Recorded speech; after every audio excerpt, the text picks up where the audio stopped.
Hello, everyone, and welcome to the Father Son Packers podcast. Here is episode 2. I'm your host Tommy, and I'm joined by Matt, my dad. Dad, how you doing? I'm doing well. Just, as you know, we just came back from a wedding over the weekend. Still a little hoarse from the karaoke, but doing well. Yep, congratulations again to Joe and Matthew. It was a very beautiful wedding. We had wings and pizza for dinner, and it was delicious. But yeah, so we're just here to talk today about the Packers Saints game, a little bit of a deep dive into some stuff with that, as well as what's been going on in Packerland for the last week since we last recorded. We are recording this Tuesday night, August 23rd, and we're going to just start off a little bit with some roster moves. So, in the meantime, since we last spoke with you all, there have been some cuts down to 80 players, including Randy Ramsey, Dante Vaughn, Cole Schneider, BJ Baylor, George Moore, Ellis Brooks, Ty Clary, Chauncey Manick, Danny Davis, Vernon Scott, and Dominique Daphne, as well as a trade of Cole Van Lannon to the Jags for a 7th-round pick, and Kylan Hill being sent to the PUP list, and so he cannot play for at least the first 4 games. Amongst those, Vernon Scott and Dominique Daphne and Danny Davis were cut with injury designations, so really tough for them. Dad, do you have any thoughts on any of these roster moves? Yeah, so I guess I would say for the Kylan Hill, he sort of switched from the reserve pup, which you can only go on at the beginning of training camp, to the active pup. So that's like sort of the beginning of season pup. And I'd say about like Vernon Scott, I guess his injury was maybe worse than we had thought. Coach LaFleur said something about we wanted to get a second opinion on his injury, which I seemed like it was a shoulder, and so it must have been something that was going to keep him out long term, and so they decided to let him go now.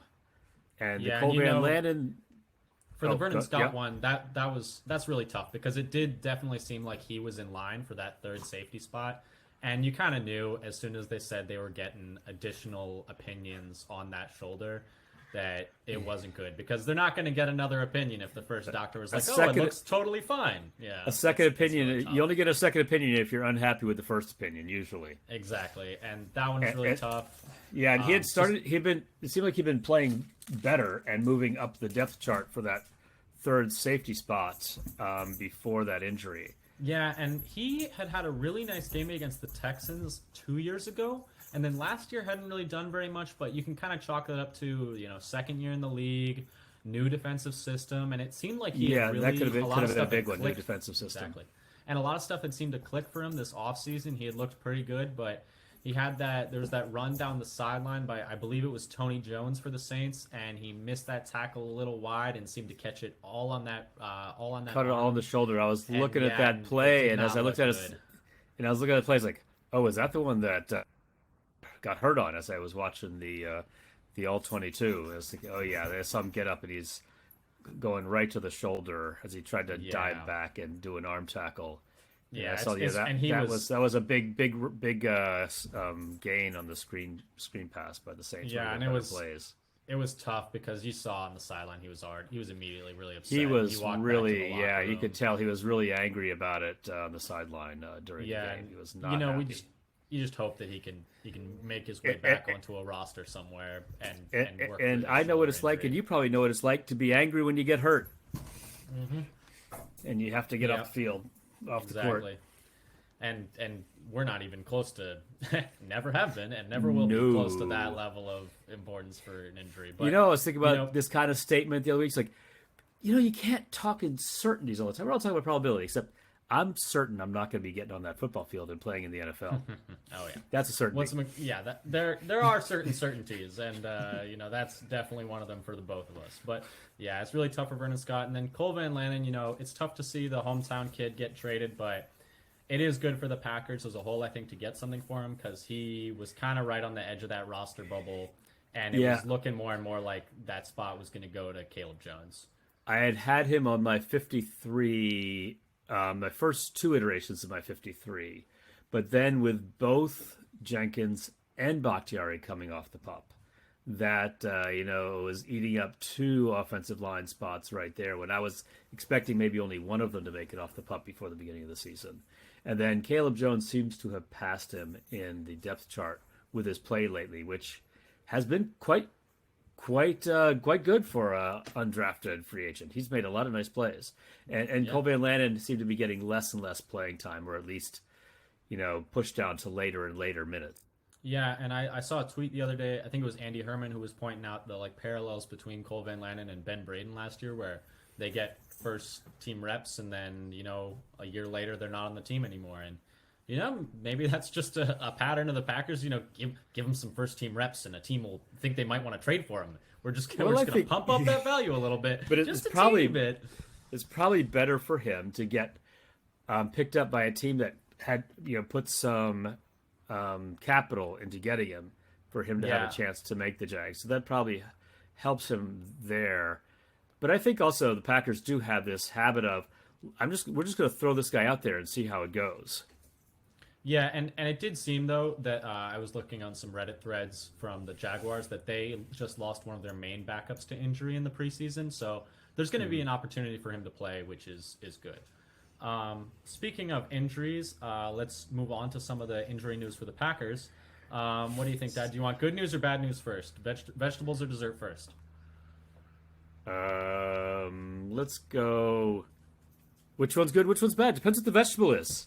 I think we all know the vegetable is bad. I think we can all decide compared that the to ice cream, is bad but compared to ice cream or any how bad? other dessert. Some of these, I don't think we have any Brussels sprout level bad vegetables this time. Depends how you feel about Brussels sprouts. But we had a whole bunch of Brussels sprouts last year. Yes, with Tunyon, Hill, Bakhtiari, and Jenkins. Those are all Brussels sprouts last year. That's all Brussels sprouts. ACLs are Brussels sprouts. ACLs, okay, that's fair. I mean, I don't hate. For me, those are green peas. But fair enough.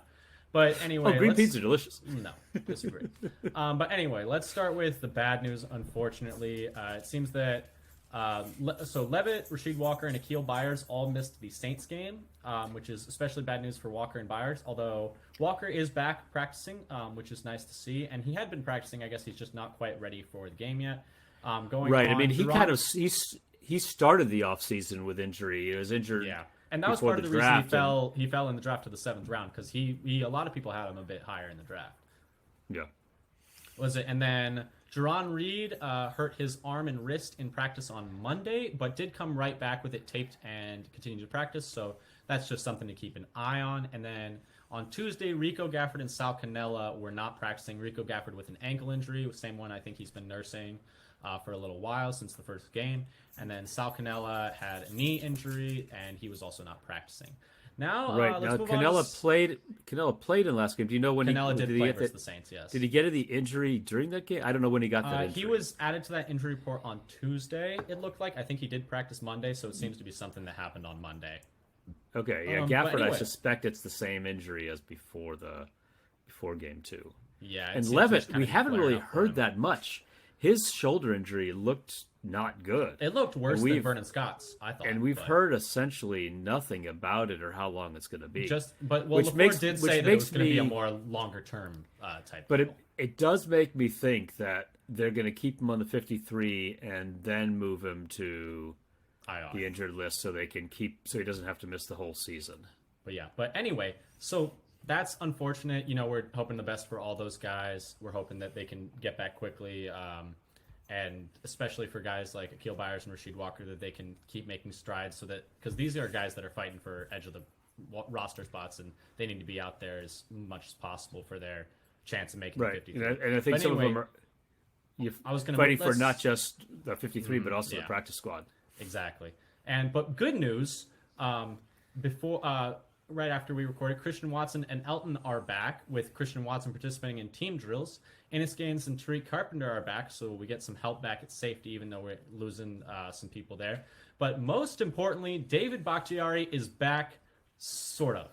He practiced both Sunday and Monday. He's been activated off the PUP list, which is just a step. He did not practice on Tuesday, but apparently that was already planned for him to not do 3 days in a row and take it a little easy. But, this is really, really, probably the biggest news of the offseason is that Bakhtiari is not going to is at least going to get off the PUP list before the season starts, and is most Right. likely going to be on the 53. Right, he's already off the pup list. So this idea of will he be out for the first 4 games is kind of a different debate now. And the fact that they're willing to take him off that list, that he can't go more without missing the whole year, means they've got some kind of good feelings about where he's at. If they really felt uncertain, they would leave him on there and say, well, is it going to be 4? Is it going to be 6? Is it going to be 8? We better leave him on there just in case. And that's not what they're doing anymore. So Although, that I think it means that they feel better about his injury than they did 3 months ago. yeah, I mean, I think you have to feel better about it than it did 3 months ago, because 3 months ago, I think, he's at least on the field now. Like, Yes. he is at least practicing. You can find some clips online of him doing some drills. I thought it was really awesome. The entire O-line room gave him a standing ovation on his first practice back, which was really cool, and he gave him a little bow.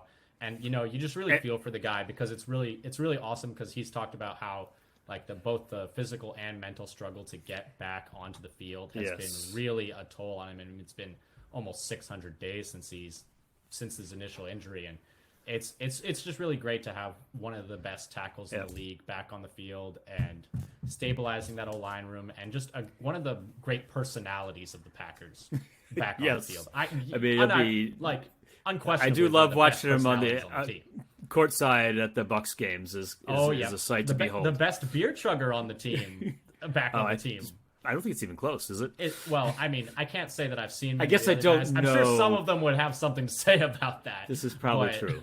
We certainly know he's better at it than Rodgers. Couldn't be worse at it than Rodgers.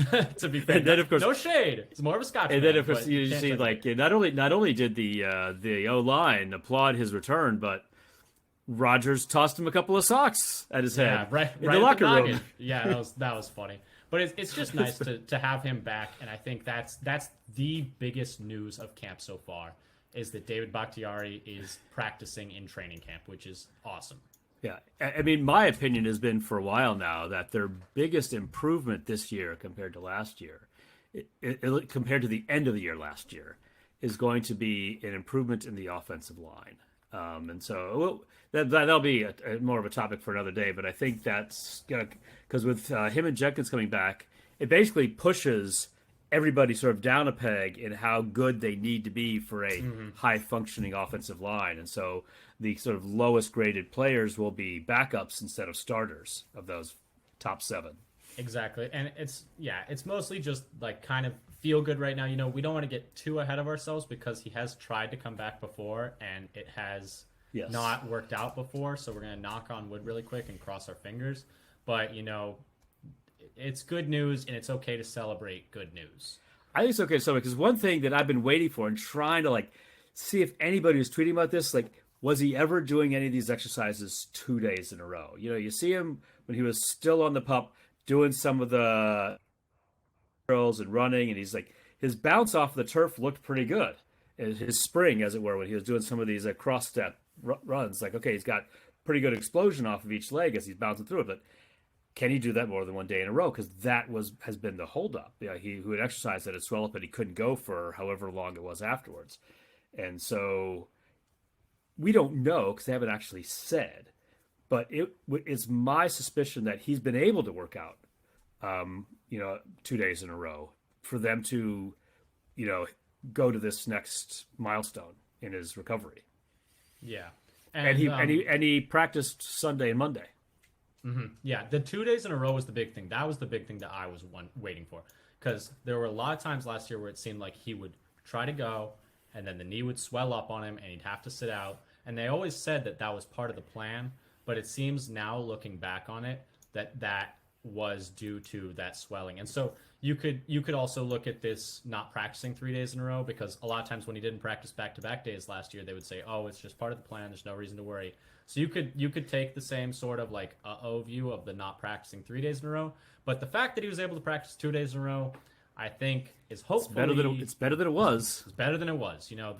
That's all we can really hope for right now, and just hope for his health and hope for the best. But anyway, moving on to one last piece of injury news.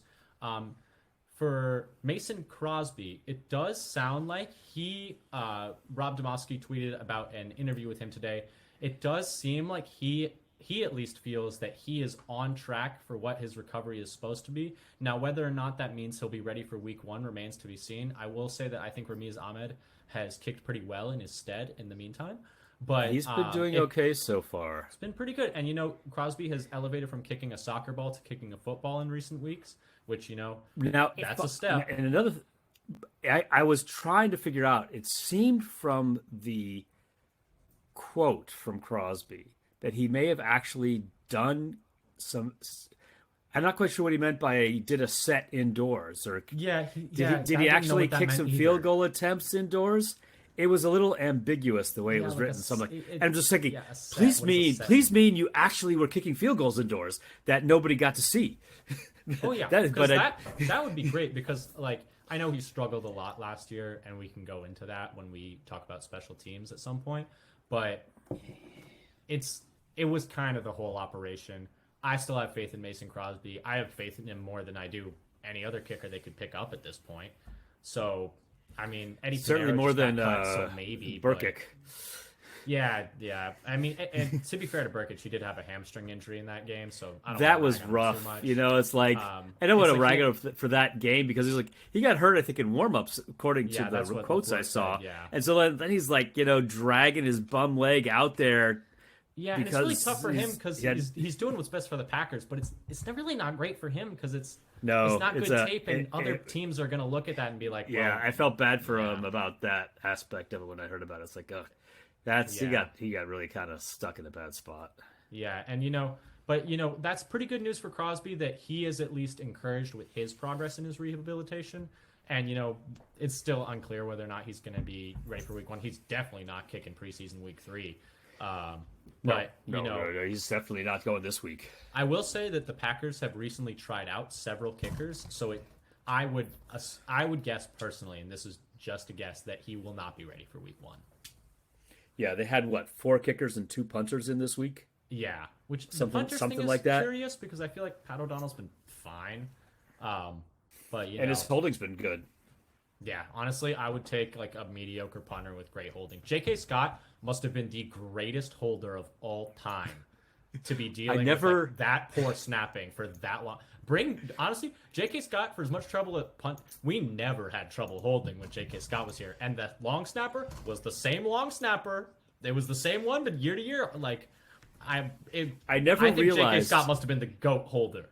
Honestly, I never realized how much more a person could care about holding than the actual punting until last year. It's like it was the complete opposite. It was like, wow, man, J.K. Scott's really shanking these things, but you don't know what you got till it's gone. and man, J.K. Scott must have been so good at holding. But anyway, that's pretty much the summary of the injury news we had going. Some bad, I think more good than bad though, which is all you can hope for this time of year, and just hope that holds up. But anyway, Dad, do you want to move on to that Saints-Packers game from last Friday?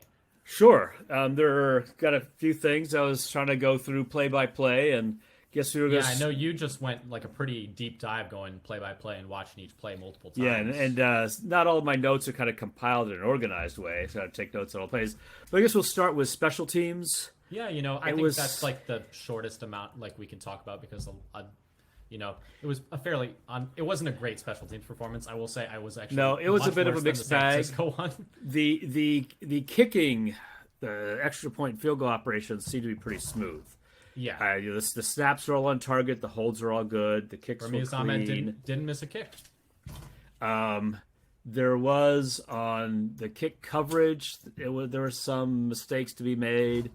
Covering kicks. Yeah, what is it? I think I saw Justice Mosqueda tweet that the Packers kick coverage special teamers play like they're in a football movie, which I thought was the funniest thing because they really are all tackling in slow motion. I think it was poor Sean Davis dove at the ankles of the kick returner for the Saints and looked like he was moving in slow motion, and I don't think he even touched him. I think he landed. Yeah, right it was that really long return because first Yes, you it was the know really long return. Tipa Nalei had a bad angle and missed him entirely, and then Sean Davis comes in, and did he get a hand on him? Did he get a finger on him? Would he have gotten him in touch football? I mean, that return it would have been a 50-yarder in touch football, I think.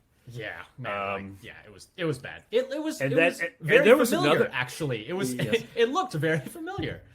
And then there was another return where the guy dropped it and still was able to made it out to like the 30.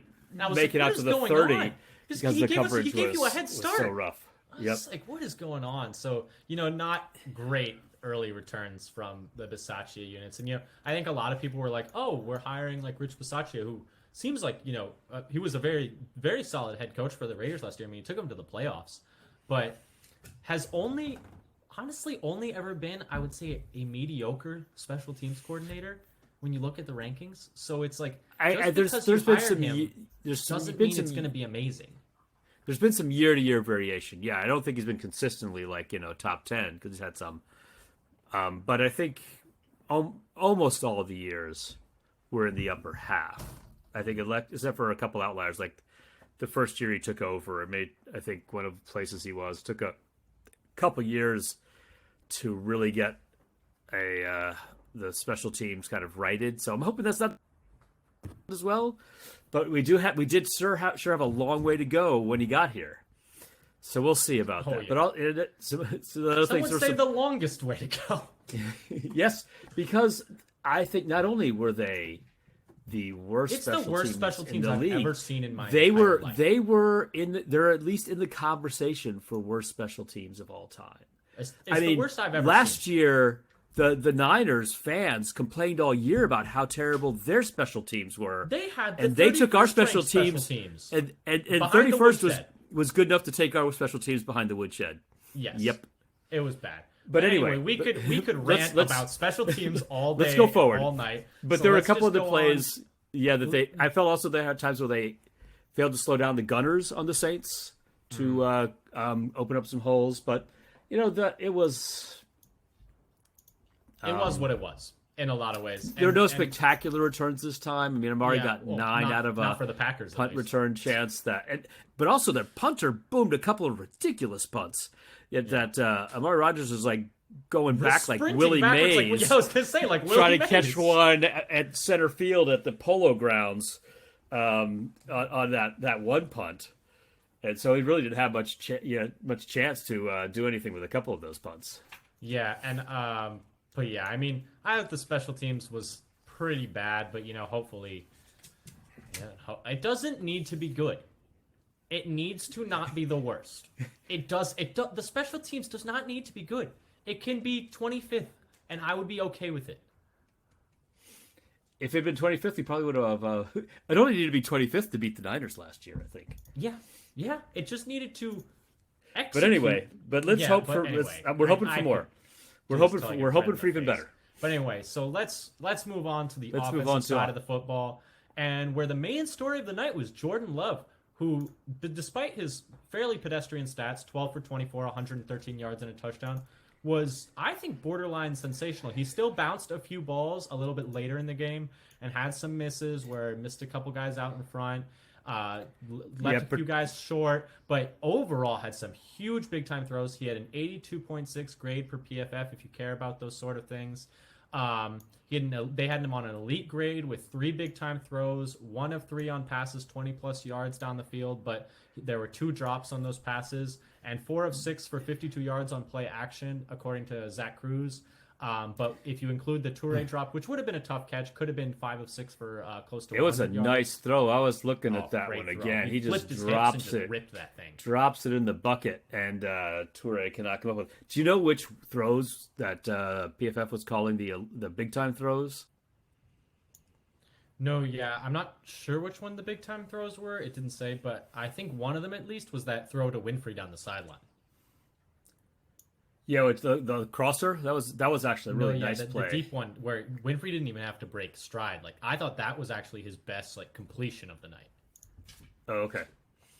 the other thing I wanted to say about in addition to the sort of the drops that were affecting his rating, there are a couple plays where I felt like the receiver wasn't necessarily on the same page as Love. So they don't Yeah. come up as drops. There was the one that you mentioned. There's the one that you told me about earlier about DeGuara sort of slowing up, where you're showing me the tape. Yeah, But there was that drive that got all the way down inside the 10, and then I believe it was second down. DeGuara's kind of doing like a little just out route, and it looks at first glance that Love completely misses him like half a foot in front. But then if you go back and watch it, DeGuara just stops running for about a step and a half and like turns to a jog. And I know it doesn't seem like a lot when I'm just like saying a step and a half, but it's enough to make Jordan Love's throw look bad, and I'm sure that's something that the coaches will get on DeGuara about. Yeah, it's that one of those you look. That's the one that looks most like his misses out in the flat last week. But it's almost like DeGuara is thinking about just sitting down in the open spot and then starts running again. So sometimes you have this decision based on how the defense is playing, but that's one where, down in the red zone, you're looking to just run for the corner, get to the pylon, and just get out to the edge as fast as you can. The other one was there's one I think he threw to Winfrey going up the sideline, and I think it's Winfrey, and he's just running straight down the field, and Love drops one way short of him, like he's expecting him to come back. And then there was the in the beginning of the play to Dobbs, where Dobbs starts looking over his left shoulder, and then switches to his right shoulder, and then can't track it when it's coming straight over his head. See, The that very was beginning. one where it was tough tough for me to tell who was at fault because Dobbs is turning over that right shoulder because there's space to the sideline.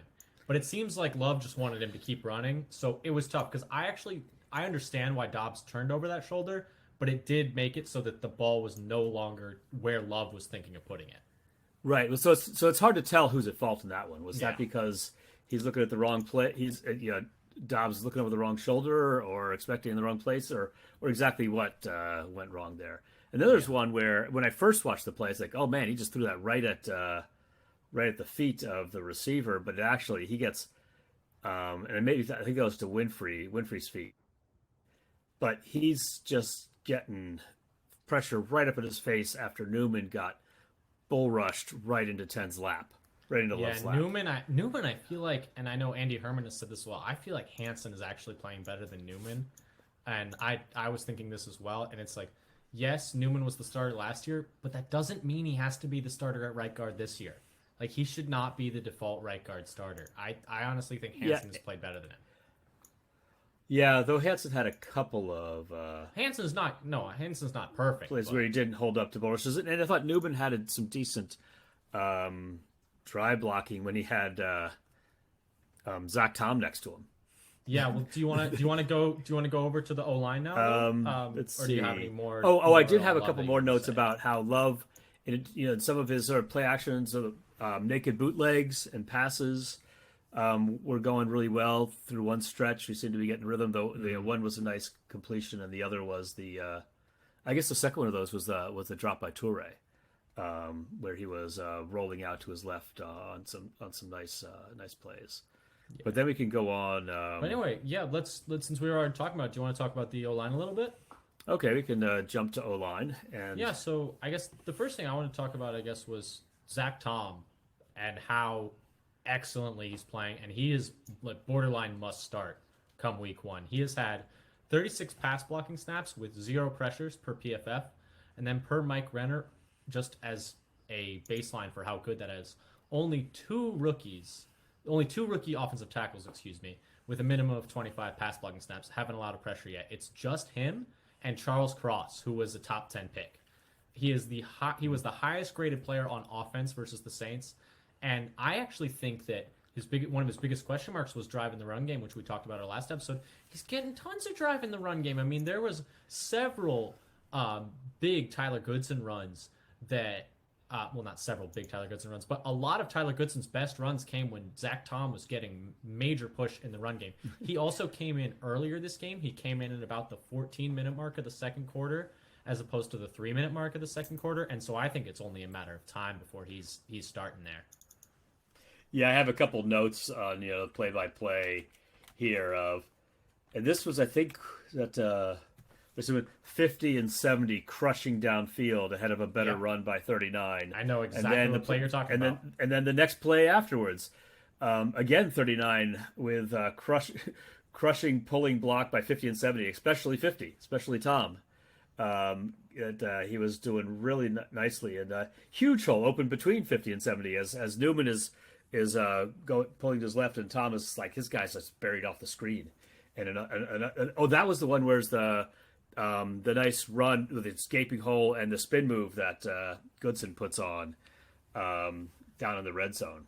And several nice run blocking reps by Tom in that game. Yeah, and I think Tom's getting to that point where it's like he is very impressive. And I know a lot of people on Twitter have been posting clips about how impressed they've been with his play. And for them to get him in the 4th round is very, very good if he continues this level of play. Myers and Runyon, I thought, looked really good, really solid. There's not a whole lot to say there. I know Rodgers has occasionally been getting on Myers in practice a little bit for some mistakes, but he did give him some props the other day because Myers helped him draw some guys offside, which was it'd be cool if him and Myers get on the good enough page where they can be doing that regularly. Rodgers when the center snaps it to him when he's ready to catch the other team in a penalty. Oh yeah. And then the last one thing I did have for a Runyon, I had one where he gets kind of bull rushed once or twice, and one was on that first play where Love scrambles out of the pocket. He actually had, though it was tight whether Amari Rodgers was open coming over the middle, there's a defender trailing him, and think about whether Love could have taken that throw. But then as the pocket starts to collapse on him a little bit, they parted the Red Sea for him to run up the middle, so he just took his 11 yards, his free 11 yards up there. Oh, in the first play of the game? Yeah. Yep. And, they have been having Tom take some snaps at left guard with both the ones and the twos, but I think Runyon's job is pretty safe. I think he's one of the guys I trust the most on that. Yeah, the question is, right, for Tom, who's seems to be one of their 5 best linemen, where are they going to put him? So that becomes, I think, the tricky part of what they're going to do and whether. Yeah, and I think that's a longer conversation than we're going to have on this podcast because I think. Yep. I mean, he has a lot of flexibility. He's played at every spot on the O-line so far this camp, except for center, where he started for 2 years. But center's pretty locked up. But I think he is definitely one of the best 5, and he's getting to that must-start week 1 type. Unless you want to do something crazy like put Tom at center and then move Myers to right guard. I've thought about that, but that's just not going to happen. I don't. There's never been the tiniest inkling that has even being considered by the Packers coach. It's like, but Myers is big enough to be a guard. They keep talking about how but you Tom's just not. Don't mess with this. They've been working on the chemistry for 2 years now. I don't think they're gonna just be like, well, best 5. No, I think they're gonna keep the center the same. But then also on the O-line, Caleb Jones. I know we talked about him a little bit earlier, but he's looking really good. Is the strategy just to take these enormous, because or at least in college, he was 370 pounds. I know some people said he's lost about 20 pounds since getting to the pros. Down to is the strategy 350 or even 340? He's somewhere around there now. But is the strategy to get these massive tackles in the end because it's just they're too big to get around? Like, is that just the strategy? Like, end of drafts, get these huge tackles? I think that the draft, especially as an undrafted free agents, this is like take a flyer on anything that looks like potential, right? And so here's like we're going potential because he's enormous, or like Nyman, they took potential because he was athletic. So I think that's part of this what they should be doing. What gets me sometimes like, what are the rest of these teams doing? We are. We're kind it's of not privileged that much of a about the secret what the Packers are doing, and I think I don't remember where I heard this because I don't think I heard this directly. It was like third hand, like saying, "Oh, Zach Tom, he looks like a Packers kind of guy." It's like, then why don't you all take him? Yeah, it's like, oh, so you mean he looks like he's going to be a good late round lineman? Like, what are we doing here? Just, I think the only time I've ever seen them miss is Jason Spriggs. Uh-huh. Like, where they just Yeah. completely whiffed on an O lineman. Like, that was the last time that, off the top of my head, like, barring injury, they completely whiffed on an O lineman. But Yeah. anyway, But anyway, that's with Caleb kind of, Jones, I yeah. wanted to say about so there's that one play that's gone kind of viral where he just pushes the edge rusher onto the ground where it like just- like a small it barely- child. It looks like he barely touches him, and the guy just goes flying. This dude is huge. He makes But I- Bakhtiari look tiny. If you guys can find that clip on the internet of them doing a blocking drill together, he makes Bakhtiari look tiny. But I also had that's- him down for a couple of reps in the I think it was the second half, where he is doing great drive blocking down the field on a couple of their runs. I don't. Yeah, remember and that's who the was big question running. for some of these bigger tackles is how well they move, like in when they need to get out in space and block, which is like an issue when you get to that size. But it sounds like he's a lot smaller than he was in college, so a lot of those. Yeah, I've those wondered about issues this. are Like maybe he not looks promising. slow and clunky, but he's lost 30 or 40 pounds, and so now all of a sudden he's a lot quicker than he was. But yeah, I think some of the times when Dexter Williams was in there running, there are a couple of times where Caleb Jones just buries the man opposite him on in the run blocking. Yeah, but anyway, we should probably keep it moving. Running backs, I feel like Patrick Taylor is better at special teams and pass protection, and then Goodson is better at everything else. He's got way more burst. I feel like he's a better receiver. Taylor just doesn't really have a lot of juice right now, it seems like. Doesn't look as good as he did last year. I feel like that's a pretty quick note on running backs. Let's just move straight to the receivers, I feel like. Okay, yeah, I just want to say that Goodson, you see, the burst hitting the hole, like that shot, that play in the red zone I mentioned earlier. Yeah, Also, he almost got that guy on the spin move. He almost had him. And then he catches one, I think, going up the right side, and he turns upfield so quickly and smoothly after he's catching over his right shoulder, and then turns upfield and run and heads upfield very fast. It looks really, really fluid and quick. Yeah, and then on for all those plays. So it's kind of what they're gonna prioritize. One thing I was thinking about this, and I forget who wrote it. And there were a couple people. Maybe it's like Andy Herman and Ken Ingalls, or a couple people saying it's not just about who would have on your team on the 53, because you have 16 practice squad players who some can be called up repeatedly.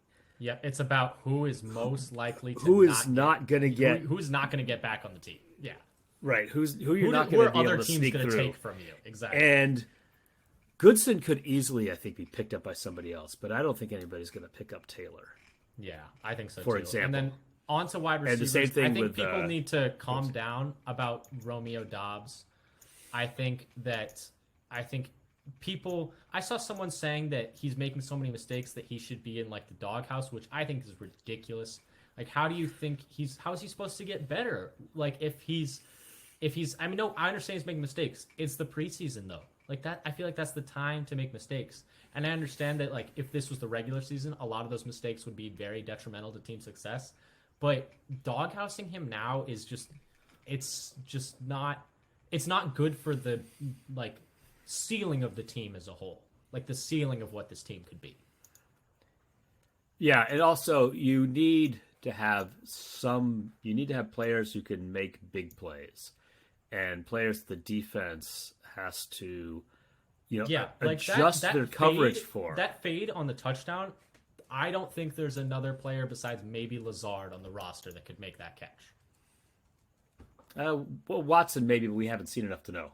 Watson and Watkins maybe, but it's just maybe. Like, we've seen Dobbs do it, and he's been doing a lot of catches like that. I just think, even if it's taking the good with the bad, it's overall a net very, very positive.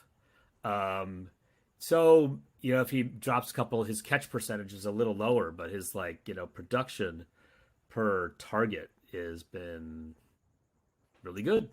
Yeah, and I feel like that's going to be the big thing to remember, like, throughout the years. Like, I'm just going to have to be like, he's going to drop a few, but the explosive plays will make up for it.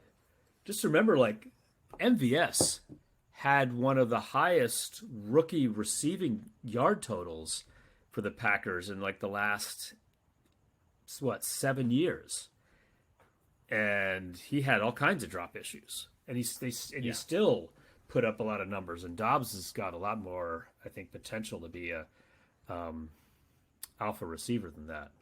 Yeah, and then other receivers, I thought Winfrey had a really nice day. He's really earned a spot on the roster, I think.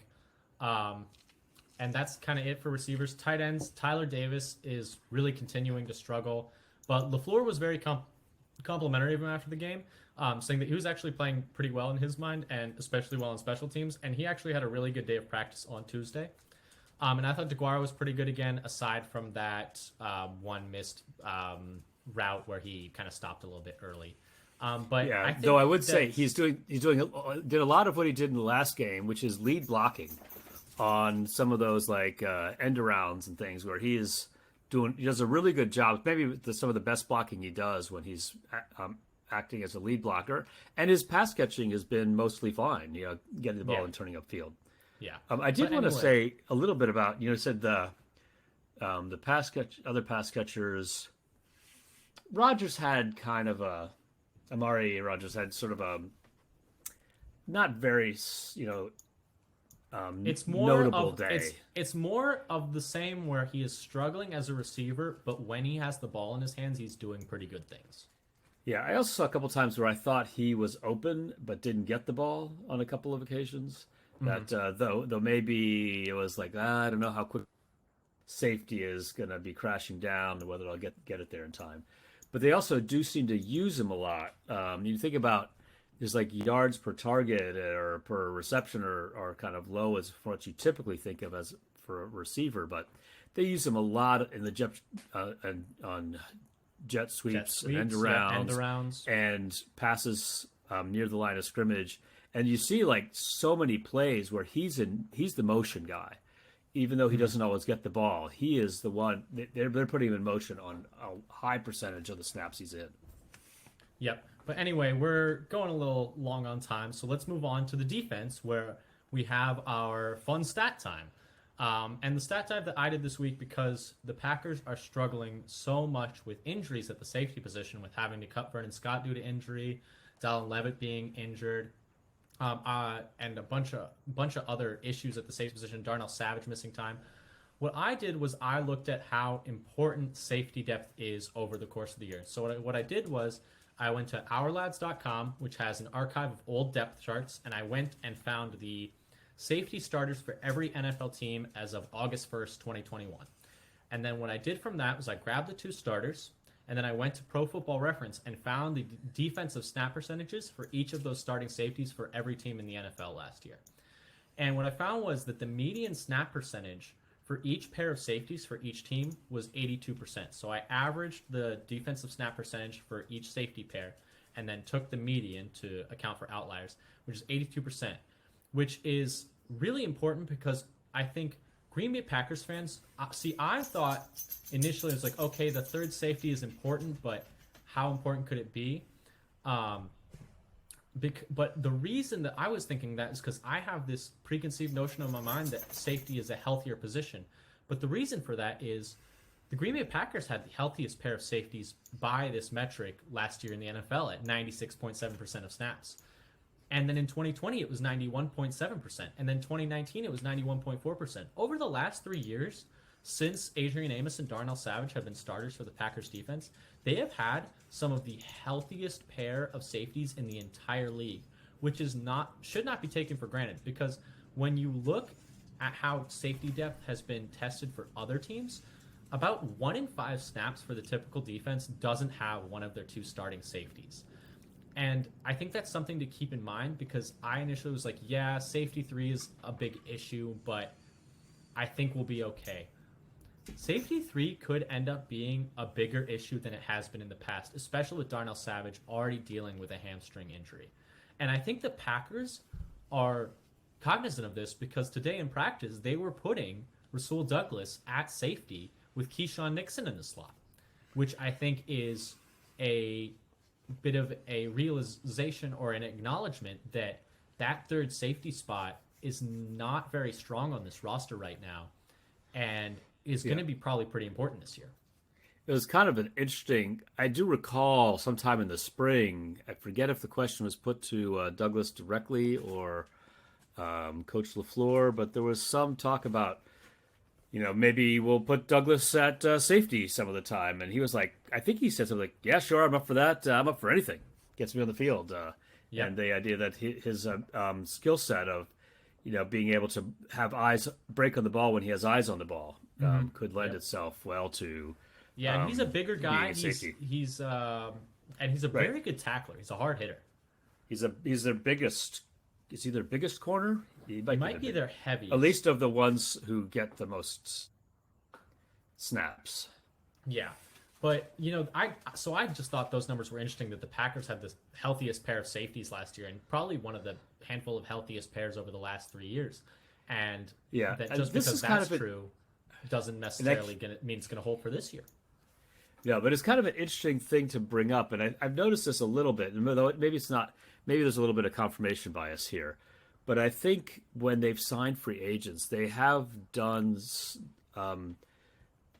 biased a little bit towards players who have been healthy for their careers, like Preston Smith and Devondre Campbell, and Adrian Amos, people who hardly ever miss any games, and I think that's right. But I think it's been a strategy. It hasn't just been luck. Mm-hmm. Well, I think all injuries to some extent are luck. There is, but there are they are going with if this player has typically not been injured much in the past, it is likely to be a trend and not a fluke. Speaking of that safety 3, though, if it's not Rasul Douglas, Micah Abernathy had a really good game on Friday. He was the highest graded defender by PFF for whatever that's worth, and his interception was very nice, and he was tackling very well. Yeah, that diving is that was a good catch for a wide receiver. Stumbling, rumbling, bumbling. That was a good catch for a wide receiver, and I think he had a couple of pass breaks up beside that. Yeah, and it's such a limited sample size that I don't want to get too excited, but you make plays like that, you make the team. Like, that's just how it kind of goes. Yeah. And I do think that safety now has the most questionable depth, because as we look to the other positions, when you look at linebacker, I think it's giving D-line a run for its money for the deepest position on the team. Linebackers. Inside linebackers. When you look at how well McDuffie is playing, he had several third down stops versus the Saints. He looked fast and decisive. And I think he's actually having more of a tangible presence out there than Quay Walker. Obviously, you would need to look at the whole breadth of work as well as the coverage to really gauge how well these players are playing. So it's not to say that McDuffie is actually playing better than Quay Walker, but he's certainly been more noticeable out there. And then Chris Barnes had a number of excellent plays, and I think is so underrated. I think he's actually not. I think he gets a bad rep in coverage. I think he's a little bit better than people give him credit for, and he is a solid tackler. And so that they're really four deep at linebacker right now, and that's not even including Ray Wilborn, who is a very good fifth linebacker, but I do think it is becoming a bit of an uphill battle for him to make the team. I don't think they'll keep 5. Though Wilburn did have some nice plays, actually, had a couple of nice stops and tackles. But yeah, Barnes is going to say had some nice containment. And he had one, I forget, I don't remember who the receiver was. Of course, I wasn't keeping track of, I don't know who the Saints receivers who were actually playing besides Olave anyway. But he had nice coverage and a pass breakup. The one play I'd say that he had a negative in the last game was the play that Vernon Scott got hurt on. He was going in for close to the line of scrimmage than Scott was, and he got blown off the play by the offensive lineman on coming to the second level, and then it went down. But otherwise, he had and then there's a running back who got a catch, but he had some nice tackles, some nice coverage plays. Yeah, and McDuffie also has been and I think both of them have mostly done a good job of not like overrunning the play. They're coming in, balance and still hitting. The ball carrier. The linebacker depth feels pretty good. The D-line depth, I think, is very nice. Although I will say, Devontae Wyatt did struggle in his debut. It was his debut versus the Saints. He had just one tackle in 26 snaps. Um, his best appearance Yeah. so far does seem to be family night. Although Yeah, that was. yeah, sorry, go ahead. And I was hoping that was going to be the sign of the way things were going to start going once like pads came on and there was more sort of live action. Which seemed to. I was hoping it was going to be turning the corner there at family night, but has been kind of invisible. The other thing I'd say about the D line, I would say it's a little bit of a mixed bag this week, though during the joint practices, I think they're wrecking havoc. But with there was a lot more run success for the Saints, I think, than we saw the previous week for the Niners. Yeah, than from the Niners. I agree. I think that the and you could Saints were definitely really getting some tell- more movement up front than They're really Niners did in pushing, Packers especially as the game went on. They're going just offensive line surge for 6 yards regularly, and you can really tell the difference when Slayton and Heflin weren't in, and they already, of course, Clark, Reed, and Lowry weren't in, and then when you also had Slayton and Heflin out, you could see. It is important to note that a lot of that this is not the starters. These are the backups. That they were getting pushed downfield a decent amount, though Chris Slayton still had a couple of nice plays as well, where he's getting up. Though he's better. I think Chris Slayton has played himself onto at least the practice squad. I think he has been very impressive. Though I do, it does seem like his strength is running upfield to get into the backfield than holding the point of attack. And but I think that's okay for a practice squad guy. It's a good squid. It's a good people who are specialists as part-time players. Exactly. And I think he looked good. Heflin drew a holding penalty and otherwise looked pretty solid out there, I think. They have that same note. Holding drawn by Heflin on run up middle. Yep. Which kind of blew up that offensive possession by the Saints there on their first drive. Yeah, and then I think corner depth has kind of been another thing that I was more impressed with in the Saints game. I thought Shamar John-Charles and Keyshawn Nixon were especially good, but then also Keandre Thomas, the three of them all had top 5 grades on defense in the game per PFF. But the two, John-Charles and Nixon especially, were more impressive to me than Keandre Thomas personally. But I thought those two showed that we don't necessarily need to be too afraid about the corner depth. And the fact that they were willing to put Rasul Douglas at safety and bring in Keyshawn Nixon with the starters, with Darnell Savage out, I think shows that the Packers agree.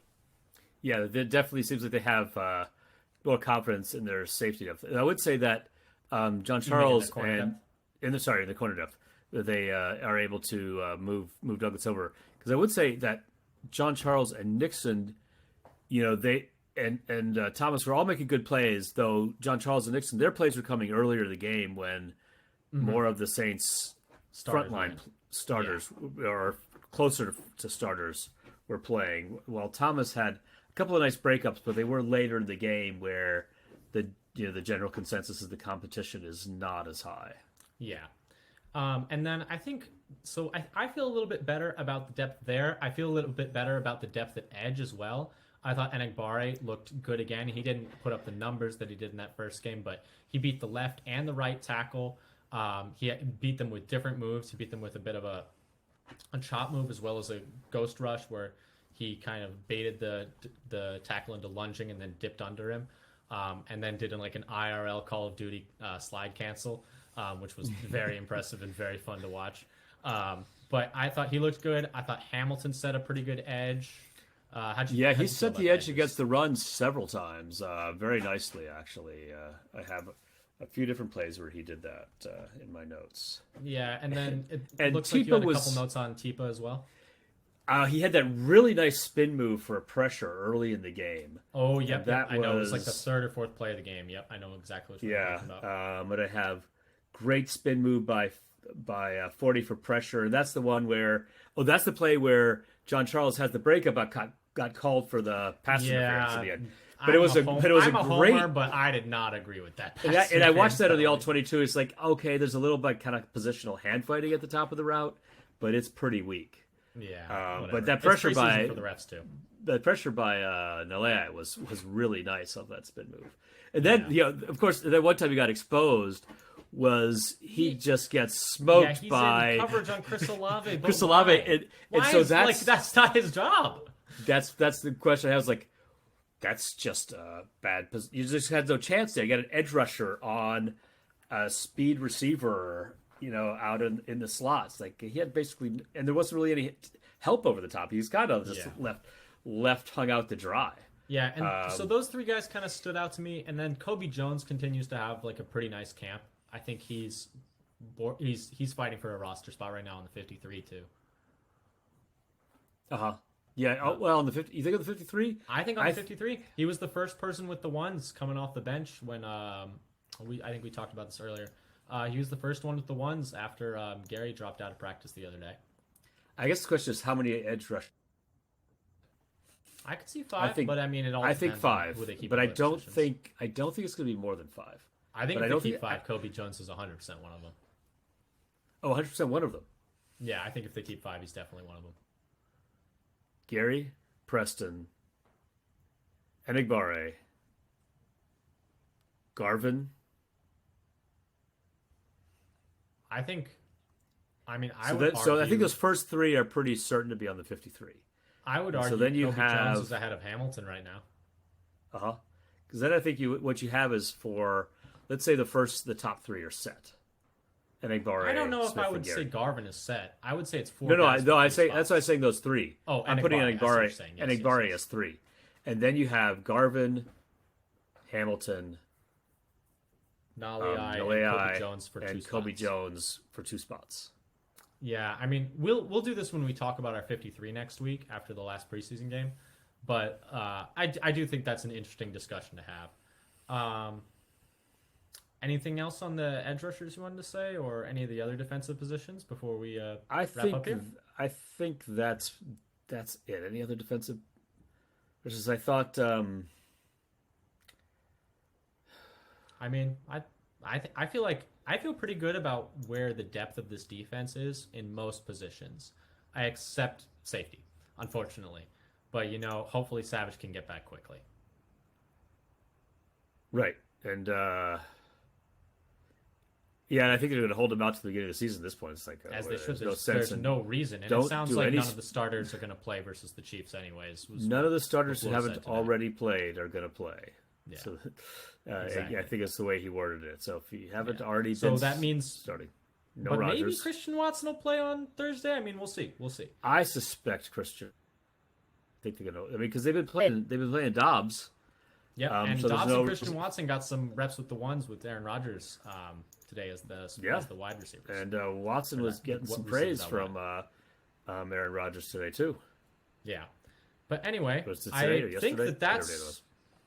that's all that we have for you guys today. Dad, any last messages for our nice listeners? I'd just say relax and enjoy Thursday's game, be our last preseason game, Yep. and see what comes out of that. I would say that the Packers are currently, I think, at 79 players. They've left one open roster spot with all the moves they made. So we'll see what happens with that, if they do anything, or whether they'll say, well, we're going to have to cut down so soon. It doesn't make sense at this point, which kind of seems to be where they're trending. But yeah, be curious to see what players actually play. The defense wants to play against the Chiefs. So, Exactly. Yeah.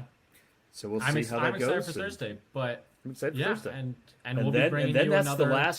That's the last preseason game, and then we just gotta wait and see what happens with the 53. 2 weeks for the start of the season. Yep. But anyway, you guys, thanks so much for listening. This has been the Father Son Packers podcast. We hope you enjoyed it. This has been our second episode ever, and we'd love for you to come on back. Follow us on Twitter at Father Son Packer. You can find us on YouTube, Father Son Packers podcast. You can find us anywhere podcasts are found. We are slowly but surely expanding our information. But yeah, thanks again for listening so much, and go Pack, go. Go Pack, go!